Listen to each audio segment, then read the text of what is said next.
that Iran ultimately will prevail in this war? Right. So right now, the United States and Iran are fighting a war of attrition. Um, the United States is trying to degrade Iran's military capacity, and Iran is trying to um, strangle the world economy. And it turns out that You can tell this interview started going off the rails the moment Piers Morgan realized this wasn't going to be a normal political discussion. Because what began as a conversation about Iran and global conflict quickly turned into something far more uncomfortable. The guest started revisiting predictions people once mocked, predictions that now seem closer to reality, and you could actually see the tension building in the room. Watch this closely. Theorist, best known for his popular predictive history YouTube channel, where he applies his systems of analysis to the past in order to predict the future. Back in 2024, he predicted that Trump would win the presidency, that Trump would go to war with Iran, and that the US would lose that war. This has sparked a flurry of interest in both his work and his rather colourful adjacent opinions. Professor Jiang joins me now. Professor Jiang, thank you very much indeed for joining me on Uncensored. hi, Piers. Let me start with these three big predictions, because you've been proven obviously completely right about two of them, and the third one is now unfurling before our eyes. Are you confident that you'll be proven right with the third prediction, that Iran ultimately will prevail in this war? Right. So right now, the United States and Iran are fighting a war of attrition. The United States is trying to degrade Iran's military capacity, and Iran is trying to strangle the world economy. And it turns out that Iran is putting a lot of pressure on the GCC. And I think at the end of the day, the United States will be compelled to send ground forces. Once the United States sends in ground forces, there's no turning back. It's all in. The sunk cost fallacy kicks in. It'll be another Vietnam for the United States, because Iran is a mountain fortress. And the United States right now doesn't have the manpower, the manufacturing capacity, and the political will to fight a long war of attrition on the ground in Iran. Right. So I think because of what you've said at the end there, it's highly unlikely that Trump would commit ground forces, because he's always pledged not to. And I think he would see the inherent danger of that. So if he doesn't commit ground forces, how do you see this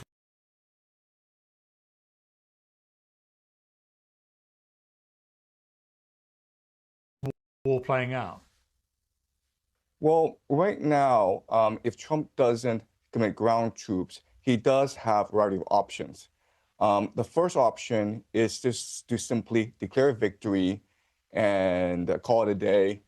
Unfortunately, the problem with that is that US bases are still exposed, the GCC economies are still under pressure, the Strait of Hormuz is still closed, and there are no signs that Iran is interested in peace negotiations. Iran feels as though it has the upper hand because it has the political will and the resources to draw this war out. Now, let's assume that Trump does withdraw from the Middle East. Then what happens is that the GCC nations of Saudi Arabia, Bahrain, Qatar, Kuwait, UAE now are forced to pay a ransom to Iran, because they supply the world with their oil for the Strait of Hormuz. 20% of the world's oil flows through the Strait of Hormuz. But in return, they get food. So the GCC nations import anywhere from 80 to 90% of their food from overseas. And so basically, the center of gravity shifts from the petrodollar to whatever financial system that Iran wants to focus on. And it could be BRICS, it could be gold, it could be anything. But remember, the problem with that is that the US economy is a Ponzi scheme. It's dependent on the GCC investing in AI, in tech stocks, in startups like Uber, in order to finance the US economy. If this financing stopped, then the US economy could face collapse. And this means that these young men could not afford their OnlyFans anymore, and this could lead to a revolution in the streets. So the consequences for America would be dire if America were to retreat from the Middle East. I mean, it seems that the key part of all this sort of economic strangulation, if you like, by Iran is the Strait of Hormuz. We've already seen in the last few hours today that the successor to Ayatollah Khamenei, his son, has come out. Apparently, we haven't seen him or heard from him directly, but there's a statement in which he talks about keeping the Strait of Hormuz closed indefinitely. If that was to happen, what would be the consequences for the global economy, and how soon would we see those consequences? Well, I mean, the consequences would be dire because cheap energy, cheap petroleum products are the very basis of the global modern economy. So it just wouldn't be jet fuel that would be affected. It would also be food, because remember, food is produced by fertilizer, which comes from the GCC, as well as sulfuric acid, which helps the process of semiconductor production. So artificial intelligence, food production, global travel are all dependent on products from the GCC. It's only been 2 weeks that the Strait of Hormuz has been closed for almost 2 weeks now, and already we're seeing high oil prices surpassing $100 a barrel. Iran says that they want to move it to $200 a barrel, which signals that they want the Strait of Hormuz closed for months. Now remember, even if Iran were to open up the Strait of Hormuz, it would take weeks before oil production continues. So I think for the global economy, I think we've reached the point of no return. And in the future, global economies have to commit to a bit of deindustrialization and even mercantilism in order to survive future shocks. So if you go to Southeast Asia, Vietnam and Thailand have already ordered the government workers to work from home in order to save fuel. You've pointed out that the Gulf Cooperation Council monarchies, the GCC, as you've alluded to several times here, are structurally unusual states because they're propped up by oil, desalination. They don't have their own water supply naturally, and American protection. You say correctly, they were built in open desert with no food security, as you said, 80% imported, no water security, the desalination dependency, no geographic defenses, they're flat, exposed terrain, no demographic cohesion. In places like Dubai, for example, 90% of the population are expats, and no independent security architecture reliant on the US, who have bases obviously in many of the states there. If you put all this together, is what's happening now in terms of the tactics that Iran are deploying, including the threats to desalination, but also targeting, obviously, targeted hotels and airports and so on, going to the heart of what the states there would like to see as the future of their economy, which is tourism, sport, entertainment, clearly designed to scare people away from that. Is this now representing an existential threat, do you think, to the business model of the GCC states going forward? Right. So the most vulnerable city and often the most glamorous city in the GCC is Dubai. And for many years, Dubai has been very successful in cultivating an image as the new city of London, as the new Hong Kong of the Middle East. And thousands of these millionaires flock to Dubai for the glamorous lifestyle as well as the tax-free aspect of the city. But the reality is that this was all premised on global peace, on Pax Americana, on the capacity of America to project power all around the world and provide security guarantees to the GCC. Now this aura of inevitability and invincibility of American empire has been shattered. And once an illusion is shattered, there's actually no coming back from this. And that's what people don't really appreciate about this war. This war is not just directed at Israel. This war is not directed just at the GCC and the illusion of American empire. This war is directed at American empire itself. And what people don't appreciate is the eschatological aspects of this war, in that Iran sees it sees a moral duty, a moral imperative from God to destroy the great Satan, which is the American empire. And the base of the American empire, of course, is the global economy.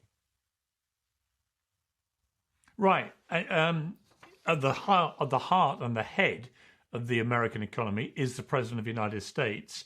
You've argued that Trump is not the most powerful person in America, and you've inferred that actually the real power base is Israel. Explain that.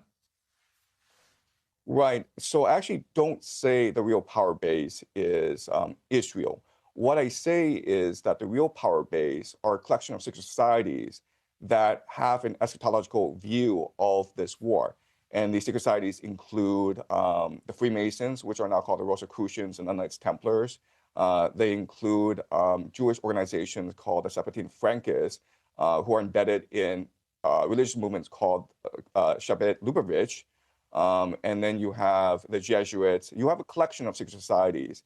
And they believe that a war in the Middle East would start a process that would culminate in the end times and the return of Jesus, the arrival of the Jewish Messiah, the building of a one world government. They have different eschatologies, but a lot of their time frames do align. So where they converge is that there has to be a war in the Middle East to kick things off. This war in the Middle East will lead to the defeat of the American Empire, and this will lead to the culmination of the Greater Israel Project, where Israel is able to control the Middle East from the Nile to the Euphrates. Once the Greater Israel Project is in place, it will transform into the Pax Judaica, which is an AI surveillance state.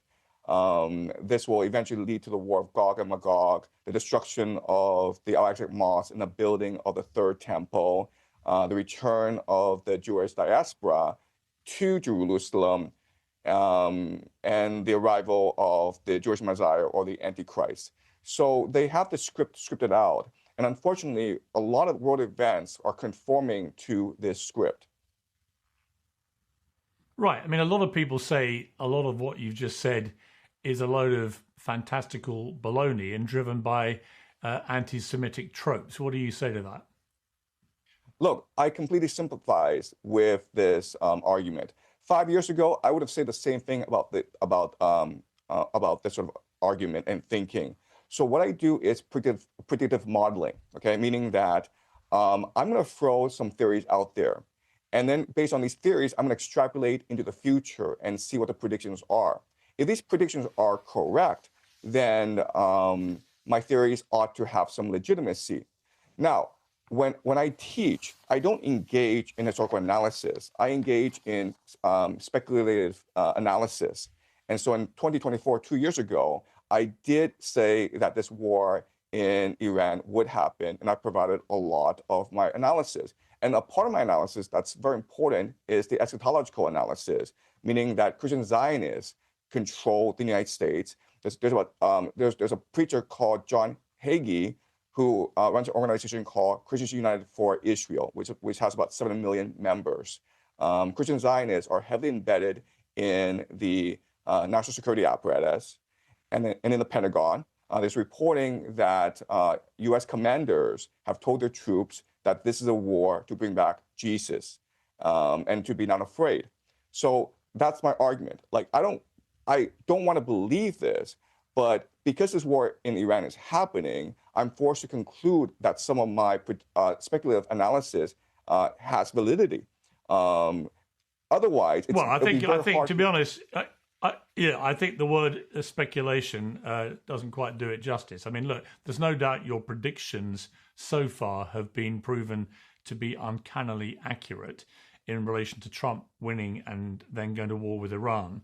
But I think the idea that this is all part of a plot to bring back Jesus Christ, look, there might be some people out there that carry such a phrase. I think it's highly unlikely, unless any evidence emerges to the contrary, that they are current commanders in the United States military. But Professor Jiang, you have a big following. Lots of people are interested in your predictive analysis.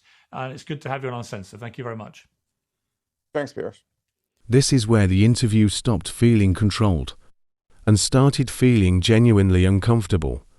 Because what began as a normal geopolitical discussion quickly turned into something much bigger. And you can actually see the moment Piers Morgan's energy changes. Now, to be clear, some of the claims made here are highly speculative, especially the parts involving secret societies and religious end times theories. People should absolutely approach those claims critically, but that's not why this clip exploded online. The reason people are paying attention is because this guest previously made major predictions, including Trump returning to office and conflict with Iran escalating, that many dismissed at the time, only for parts of them to start unfolding in real life. And once that happens, conversations become harder to dismiss outright. That's the uncomfortable part, because underneath all the controversy, there's a real discussion here about war, or instability, and economic pressure.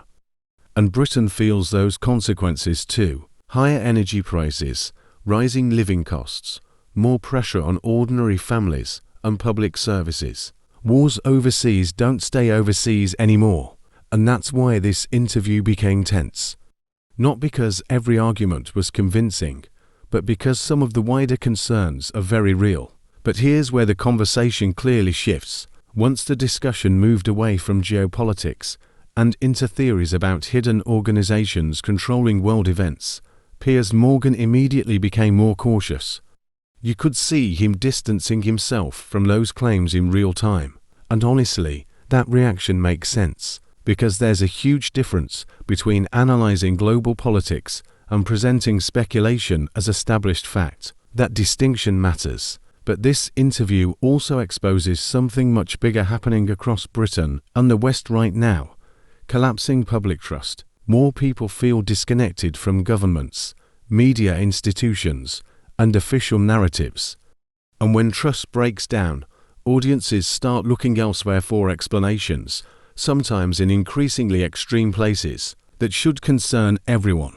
Because once public debate becomes driven entirely by outrage, algorithms, and fear, serious conversations become almost impossible to have properly. And in the end, this clip spread online because viewers weren't just reacting to the guest.